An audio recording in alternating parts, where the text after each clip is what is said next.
গাজার প্রতি বৈশ্বিক সংহতির অংশ হিসেবে খেলাফতে মজলিস ও খেলাফতে যুব মজলিস চৌমুহনী শাখার উদ্যোগে বিক্ষোভ সমাবেশ ও মিছিল অনুষ্ঠিত হয়।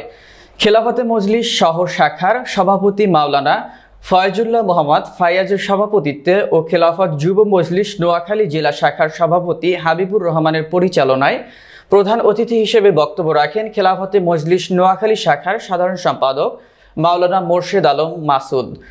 বিশেষ অতিথি ছিলেন সহ সাধারণ সম্পাদক মাওলানা মামুনুর রশিদ, যুব মজলিসের সাবেক জেলা সভাপতি মাওলানা খালেদ মাহমুদ, খেলাফতে মজলিস বেগমগঞ্জ উপজেলা পূর্ব সাধারণ সম্পাদক মাওলানা মোহাম্মদ ইউসুফ, শ্রমিক মজলিস সভাপতি মাওলানা আবুল হাসান সহ নেতৃবৃন্দ। পরে একটি মিছিল পাবলিক হল থেকে বের হয়ে চৌমুহনী চৌরাস্তা প্রদক্ষিণ করে শেষ করেন। আমরা আজকে বিক্ষোভ মিছিল পরবর্তী সমাবেশে ইসরায়েলের হামলার তীব্র নিন্দা প্রতিবাদ জানাচ্ছি।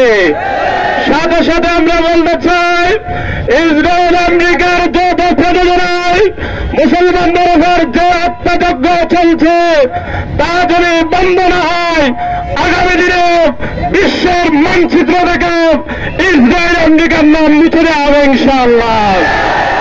হামলায় আজকে মুসলমানরা সেখানে একের পর এক শহীদ হয়ে তাদের ভিটে মাটি থেকে উচ্ছেদ হওয়ার পথে। আজকে এই মুহূর্তে সব পৃথিবীর সকল মুসলমানদেরকে ঐক্যবদ্ধ হয়ে ইসরায়েলের নাম পৃথিবীর ইতিহাস থেকে মুছে ফেলতে হবে। আজকে জমিন থেকে উদাত্ত আহ্বান করছে সকল মুসলমান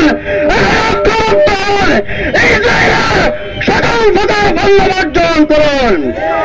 যেই দোকানে যেই হোটেলে ইসরায়েলের পণ্য পাওয়া যাবে সেই হোটেলে খাওয়া, সেই দোকান থেকে পণ্য ক্রয় আমরা বর্জন করব। আপনাদের সকলকে মূলত আহ্বান জানাবো, সামনের যে কোনো কর্মসূচিতে আমরা আমাদের পৃথিবীর মুসলমান ভাইদের পাশে থাকবো ইনশাআল্লাহ। নামদারি যে সমস্ত রাষ্ট্রের মৌলরা রয়েছে, সেই আমেরিকা, তারা তাদের মদদে, তাদের অস্ত্রে, তাদের অর্থে ফিলিস্তিনের মাটিকে আজকে সকল মানুষের রক্ত রঞ্জিত করা হয়েছে।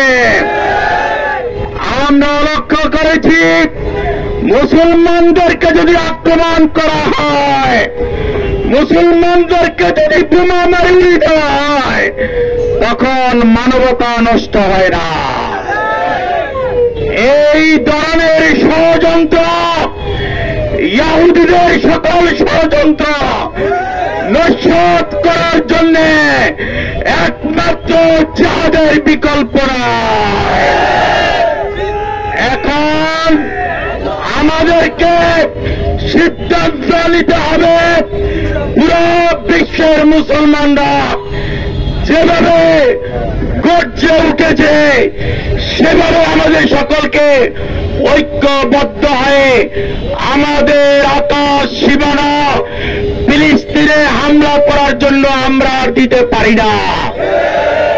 কোরআনে যেভাবে বলেছিল, তোমাদের কি হয়েছে, তোমরা আসছো না কেন ওই সমস্ত নির্যাতিত নিষ্পেষিত আমার সূর্য বনিতার জন্য, যারা আল্লাহর কাছে ফরিয়াদ করেছে, আল্লাহ তুমি আমাদের জন্য সাহায্যকারী পাঠাও। আজকে ফিলিস্তিনের জনগণ বিশ্ব মুসলমানের কাছে সেই সাহায্যের আহ্বান জানাচ্ছে। ইসরায়েলকে ধ্বংস করো, এ আল্লাহ সারা বিশ্বের মুসলিমকে ঐক্য হওয়ার তৌফিক দান করো, এ আল্লাহ আমাদেরকে জিহাদে অংশগ্রহণ করার তৌফিক দান করো। সংগ্রামে আমরা যেন একসাথে